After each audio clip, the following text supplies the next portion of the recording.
ಬೆಳಗಾವಿ ಜಿಲ್ಲೆ Kittur police station ವ್ಯಾಪ್ತಿಯಲ್ಲಿ ಹಿರೇನದಿಹಳ್ಳಿ ಗ್ರಾಮದಲ್ಲಿಂದ ಒಂದು ಕಿಲೋಮೀಟರ್ ದೂರ ಸಂಗೊಳ್ಳಿ ಹೋಗುವ ದಾರಿಯಲ್ಲಿ ರೈಟ್ ಸೈಡಲ್ಲಿ ಒಂದು ಜೋಳದ ಬಯಲು ಇರ್ತದೆ. ಆ ಬಯಲಲ್ಲಿ ಒಂದು ಡೆಡ್ ಬಾಡಿ ಫೆಬ್ರವರಿ 20ನೇ ತಾರೀಕು ಒಂದು ಡೆಡ್ ಬಾಡಿ ಸಿಗ್ತದೆ.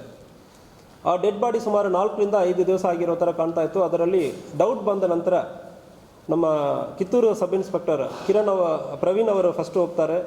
ಹೋಗಿ ನಂತರ ಡೌಟ್ ಇರೋದ್ರಿಂದ ಶಿವಾನಂದ್ ಅವರು ಹೋಗ್ತಾರೆ ಮತ್ತು DSP ವೀರಯ್ಯ ಹಿರೇಮಠ ಅವರು ಹೋಗಿರ್ತಾರೆ. ಮತ್ತು ಇದು ಸ್ವಲ್ಪ ಗಂಭೀರವಾದ ಕೇಸ್ ಆಗಿರೋದ್ರಿಂದ ನಾನು ಕೂಡ ಪರ್ಸನಲಿ ಅವತ್ತೇ ಸ್ಥಳಕ್ಕೆ ವಿಸಿಟ್ ಮಾಡಿ, ನಾನು ನಮ್ಮ ಪ್ರೊಬೇಷನರ್ ಭಾನುಪ್ರಕಾಶ್ ಅವರು ಕೂಡ ಸ್ಥಳಕ್ಕೆ ವಿಸಿಟ್ ಮಾಡಿದರು. ಸೊ ನಾವೆಲ್ಲ ವಿಸಿಟ್ ಮಾಡಿದ ನಂತರ ಇದು ಒಂದು ಮರ್ಡರ್ ಆಗಿರೋದಕ್ಕೆ ಸಾಧ್ಯನೇ ಇದೆ ಅಂದರೆ ಒಂದು ಡೌಟ್ ಇತ್ತು. ಸೊ ಫಸ್ಟ್ ಇದು ಪರ್ಸನ್ ಯಾರು ಅಂದರೆ ನಾವು ಐಡೆಂಟಿಫೈ ಮಾಡುವಾಗ ಅವತ್ತು ಸಾಯಂಕಾಲನೇ ಇವರು ಕಲ್ಮೇಶ್ ಕೊಟ್ಟಿ, ಒಂದು 45 ವರ್ಷ, ಹಿರೇನಂದಿಹಳ್ಳಿ ಗ್ರಾಮದವರು ಅಂದರೆ ಗೊತ್ತಾಗಿದೆ. ಸೊ ಇವರ ಹಿನ್ನೆಲೆಯಲ್ಲಿ ನಾವು ಚೆಕ್ ಮಾಡುವ ಸಂದರ್ಭದಲ್ಲಿ, ಕೇಸನ್ನು ಸಂಪೂರ್ಣವಾಗಿ ನಾವು ವಿಚಾರಣೆ ಮಾಡುವ ಸಂದರ್ಭದಲ್ಲಿ ಅವರ ವೈಫ್ ಮತ್ತು ಫ್ಯಾಮಿಲಿ ಬಗ್ಗೆ ಫಸ್ಟ್ ತಿಳ್ಕೊಳ್ಳುವ ಸಂದರ್ಭದಲ್ಲಿ ಅವರ ವೈಫ್ ಕಸ್ತೂರಿ ಕೊಟ್ಟಿ ಮತ್ತು ಕಿರಣ್ ಕೊಟ್ಟಿ ಅವರಿಗೆ ಆ ಘಟನೆ ಆಗಿರೋ ಒಂದು 5 ದಿವಸ ಹಿಂದೆ ಒಂದು ರಾತ್ರಿಯಲ್ಲಿ ಕಾಲು ಹೋಗಿರ್ತದೆ. ಅದ್ರ ಪ್ರಕಾರ ನಾವು ಕೇಸನ್ನು ತನಿಖೆಯನ್ನು ಮುಂದುವರಿಯುವ ಸಂದರ್ಭದಲ್ಲಿ ಈ ಕೇಸಲ್ಲಿ ಈ ಕಲ್ಮೇಶ್ ಕೋಟಿ ಅವರಿಗೆ ಒಂದು 3 ಎಕರೆ ಜಮೀನು ಹಿರೇನಂದಿಹಳ್ಳಿ ಗ್ರಾಮದಲ್ಲಿ ಇದೆ. ಇವರು ತುಮಕೂರಲ್ಲಿ ಕೆಲಸ ಮಾಡ್ತಾ ಇರ್ತಾರೆ. ಈ ಕಲ್ಮೇಶ್ ಕೋಟಿ ಈ ಜಮೀನನ್ನು ಹಸ್ಬೆಂಡ್ ಆ್ಯಂಡ್ ವೈಫ್ ಈಗ ಸುಮಾರು 12 ವರ್ಷದಿಂದ ಸೆಪ್ರೇಟ್ ಆಗಿದ್ದಾರೆ. ಅವರು ತರ್ಲಘಟ್ಟ, ಕುಂದಗೋಳ, ಧಾರವಾಡಲ್ಲಿ ಇದ್ದಾರೆ. ವೈಫ್ ಸೆಪ್ರೇಟ್ ಆಗಿದ್ದಾರೆ. ಈ ಕಲ್ಮೇಶ್ ಕೋಟಿಗೆ 3 ಎಕರೆ ಜಮೀನನ್ನು ಕೂಡ ಮಾರಾಟ ಮಾಡೋದಕ್ಕೆ ಇಷ್ಟ ಇಲ್ಲ. ಆದರೆ ಇವ್ರ ವೈಫ್ ಇನ್ನೊಬ್ಬರಿಗೆ ಮಹೇಶ್ ಅಂಬಣ್ಣವರೆಂಬವರಿಗೆ ಮಾರಾಟ ಮಾಡೋದಕ್ಕೆ ಅಗ್ರಿಮೆಂಟ್ ಮಾಡ್ತಾರೆ.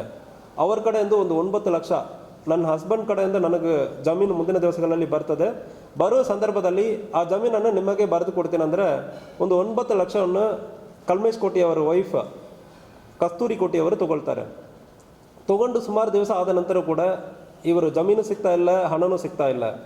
ಮಹೇಶ್ ಅಂಬಣ್ಣವರು ಈ ಸಂದರ್ಭದಲ್ಲಿ ಮತ್ತು ಪ್ರೆಷರ್ ಹಾಕುವ ಸಂದರ್ಭದಲ್ಲಿ ಕಸ್ತೂರಿ ಕೋಟಿ ಮತ್ತು ಅವರ ಮಗನ, ಆಯ್ತು ಈಗ ನಾವು ಹಣ ಕೊಡೋಕ್ಕಾಗಲ್ಲ, ಈಗ 15ನೇ ತಾರೀಕು, ಫೆಬ್ರವರಿ 15ನೇ ತಾರೀಕು ಊರಲ್ಲಿ ಒಂದು ಹಬ್ಬ ಆಗುವ ಸಂದರ್ಭದಲ್ಲಿ ಊರಿಗೆ ಬಂದಿರ್ತಾರೆ. ಆ ಸಂದರ್ಭದಲ್ಲಿ ಈಗ ಗಂಡನನ್ನು ನೀವು ಮುಗಿಸ್ಬಿಡ್ತಾರಂದ್ರೆ ಜಮೀನು ನನಗೆ ಬರ್ತದೆ, ಅದು ಮೂಲಕ ನನಗೆ ಜಮೀನು ಬಂದ್ಬಿಡ್ತಂದ್ರೆ ನಾನು ಜಮೀನನ್ನು ನಿಮಗೆ ಬರೆದು ಕೊಡ್ತೀನಿ ಅಂದರೆ ಹೇಳ್ತಾರೆ. ದೆನ್ ಇವರು ಕೊಲೆ ಮಾಡೋದಕ್ಕೆ, ಕಲ್ಮೇಶ್ ಕೋಟಿಯನ್ನು ಕೊಲೆ ಮಾಡೋದಕ್ಕೆ ಮಹೇಶ್ ಅಂಬಣ್ಣವರು ಅವನ ಫ್ರೆಂಡ್ ಮುದುಕಪ್ಪ ಕೋಳ್ಕರ್ ಇಬ್ಬರು ಪ್ಲಾನ್ ಮಾಡಿಕೊಂಡು ಪರಿಚಯ ಇರೋವನೇ. ಅದರಿಂದ ರಾತ್ರಿ 12 ಗಂಟೆಗೆ 16ನೇ ತಾರೀಕು ರಾತ್ರಿ 12 ಗಂಟೆಗೆ ಹೋಗಿ ಕುಡಿಯೋಣ ಅಂದರೆ ಕರ್ಕೊಂಡು ಹೋಗಿ ಮಹೇಶ್ ಅಂಬಣ್ಣವರ ಜಮೀನಲ್ಲಿ ಫಸ್ಟ್ ಕುಡಿತಾರೆ. ಕುಡಿದ ನಂತರ ಕುತ್ತಿಗೆಗೆ ಒಂದು ಹಗ್ಗ ಹಾಕಿ ಸ್ಟ್ರಾಂಗ್ಯುಲೇಟ್ ಮಾಡ್ತಾರೆ. ಸ್ಟ್ರಾಂಗ್ಯುಲೇಟ್ ಮಾಡಿ ಆದಮೇಲೆ ಇವನು ಇಟ್ಕೊಳ್ತಾನೆ, ಯಾರು ಮುದುಕಪ್ಪ ಇಟ್ಕೊಳ್ತಾನೆ, ಮಹೇಶ್ ಅಂಬಣ್ಣವರ ಸ್ಟ್ರಾಂಗ್ಯುಲೇಟ್ ಮಾಡ್ತಾನೆ ಕುತ್ತಿಗೆಗೆ ಹಾಕಿ. ಸೊ ಅಲ್ಲಿ ಡೆತ್ ಆಗೋದು ಕನ್ಫರ್ಮ್ ಮಾಡಿ ನಂತರ ಅವ್ರ ಜಮೀನಲ್ಲಿ ಬಾಡಿ ಇರೋ ಸಂದರ್ಭದಲ್ಲಿ ನಮ್ಮ ಮೇಲ್ಗಡೆ ಡೌಟ್ ಬಂದುಬಿಡ್ತಂದ್ರೆ ಹೇಳಿಬಿಟ್ಟು ಇನ್ನೊಂದು ಜಮೀನಲ್ಲಿ ಬಂದು ಬಾಡಿನ ಹಾಕಿಬಿಟ್ಟು ಹೋಗಿರ್ತಾನೆ. ಬಾಡಿನ ಹಾಕಿಬಿಟ್ಟು ಅಲ್ಲಿ ಒಂದು ಸೆಂಬಿನಲ್ಲಿ ನೀರು ಹಾಕಿಬಿಟ್ಟು ಏನೋ ಟಾಯ್ಲೆಟ್ ಬರೋದಕ್ಕೆ ಬಂದಿರೋ ಥರ, ಅಲ್ಲಿ ಏನೋ ಹಾರ್ಟ್ ಅಟ್ಯಾಕ್ ಆಗಿ ಡೆತ್ ಆಗಿರೋ ಥರ ಒಂದು ಸೀನ್ ಕ್ರಿಯೇಟ್ ಮಾಡೋದಕ್ಕೆ ಪ್ರಯತ್ನ ಮಾಡಿದ್ದಾನೆ. ಆದರೆ ಕೂಡ ಈ ಕೇಸಲ್ಲಿ 4 ಜನನ್ನು ಕೂಡ ನಾವು ಈಗ ಅರೆಸ್ಟ್ ಮಾಡಿದ್ದೀವಿ. ತನಿಖೆ ಮುಂದುವರಿತಾ ಇದೆ, ಎವಿಡೆನ್ಸ್ ಕಲೆಕ್ಟ್ ಮಾಡ್ತಾ ಇದ್ದೀವಿ. ಎವಿಡೆನ್ಸ್ ಚೆನ್ನಾಗಿ ಬಂತು, ಈ ಕೇಸನ್ನು ಕೂಡ ಕನ್ವಿಕ್ಷನ್ ಆಗುತ್ತದೆ. ಸುಪಾರಿ ಕೊಟ್ಟಿಲ್ಲ, ಇದು ಹೆಂಡತಿ ಅಕ್ಯೂಸರ್ ಕಡೆಯಿಂದ ಜಮೀನು ಮಾರಾಟ ಮಾಡ್ತೀನಿ ಅಂದರೆ ದುಡ್ಡು ತೊಗೊಂಡಿರ್ತಾರೆ.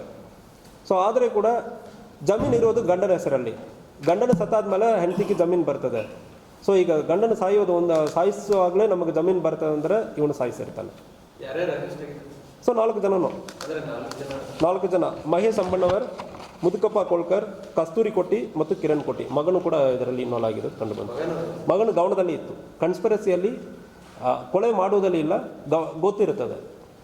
ತಾಯಿ ವೈಫ್ ಮತ್ತು ಮಗನು ಇಬ್ಬರಿಗೂ ಕೂಡ ಗೊತ್ತಿದೆ. ಎಲ್ಲರೂ ಅರೆಸ್ಟ್ ಆಗಿದ್ದಾರೆ, 4 ಜನನು.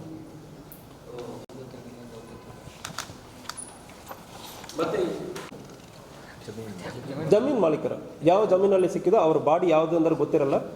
ಸೊ ಪತ್ತೆ ಮಾಡಿ ಅಂದರೆ ತನಿಖೆ ಮಾಡಿ ಅಂದರೆ ಹೇಳಿ ನಮಗೆ ಕಂಪ್ಲೇಂಟ್ ಕೊಟ್ಟಿರ್ತಾರೆ.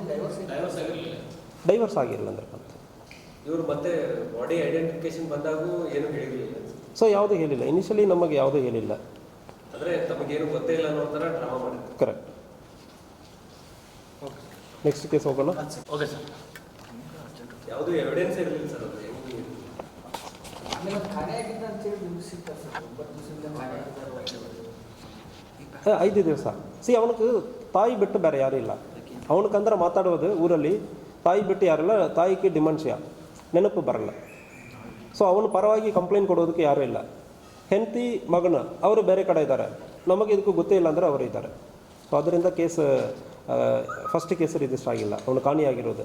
ಸೊ ಅವನು ತುಮಕೂರಲ್ಲಿ ಕೆಲಸ ಮಾಡ್ತಾ ಇದ್ದಾನೆ. ಸೊ ಯಾರಿಗೂ ಗೊತ್ತಿರಲ್ಲ ಅವನು ಎಲ್ಲಿ ಹೋಗಿದ್ದಾನೆ. ಸೊ ಜನರಲಿ ಹಬ್ಬ ಮುಗಿದಾದ್ಮೇಲೆ ಅವನು ತುಮಕೂರು ಹೋಗ್ತಾನೆ. ಸೊ ಅದರಿಂದ ಯಾರೂ ತಲೆ ಕೆಡಿಸ್ಕೊಳ್ಳ, ಅವನು ನೋಡುವುದಕ್ಕೆ ಹೇಳೋದಕ್ಕೆ ಯಾರೂ ಇಲ್ಲ. ಅದರಿಂದ ಈ ಘಟನೆ ಆಗಿದೆ. ಸೊ ಮರ್ಡರ್ ಆದ ಜಾಗದಲ್ಲಿ ಇಬ್ಬರು ಇರ್ತಾರೆ, ಇಬ್ಬರು ಸೇರಿ ಮರ್ಡರ್ ಮಾಡ್ತಾರೆ. ಜಮೀನು ಕಾಯಿ ಹಣ ಕೊಟ್ಟಿದ್ದಾನಲ್ಲ ಅವನು ಮತ್ತು ಅವನ ಫ್ರೆಂಡ್ ಇಬ್ಬರು ಸೇರಿ ಮರ್ಡರ್ನ ಮಾಡಿರ್ತಾರೆ. ವೈಫಿಗೆ ರಿಲೇಷನ್ ಆಗಬೇಕಾ ಅಥವಾ ದೂರದ ರಿಲೇಷನ್, ಒಂದೇ ಊರಿನವರು. ಜಮೀನು ಸ್ವಲ್ಪ ಅಕ್ಕಪಕ್ಕದಲ್ಲಿ, ಕಂಪ್ಲೀಟಾಗಿ ಪಕ್ಕದಲ್ಲಿಲ್ಲ, ಸ್ವಲ್ಪ ದೂರದಲ್ಲಿ ಇದೆ ಇಬ್ಬರು ಜಮೀನು. ಸೊ ಈ ಜಮೀನನ್ನು ತೊಗೊಂಡು ಬಿಡ್ತೇನೆ ಅಂದರೆ ನನಗಿನ್ನೂ ಸ್ವಲ್ಪ ಜಾಸ್ತಿ ಜಮೀನು ಆಗುತ್ತೆ ಅಂದರೆ ಹಣವನ್ನು ಕೊಟ್ಟಿರ್ತಾನೆ. ಎಷ್ಟು ಜಮೀನು? 3 ಎಕರಲ್ಲಿ ಇದೆ. ವೈಫ್ 1 ಎಕರೆ ನಾನು ನಿಮಗೆ ಕೊಡ್ತೇನೆ ಅಂದರೆ ಅಗ್ರಿಮೆಂಟ್ ಮಾಡ್ಕೊಂಡಿರ್ತಾನೆ.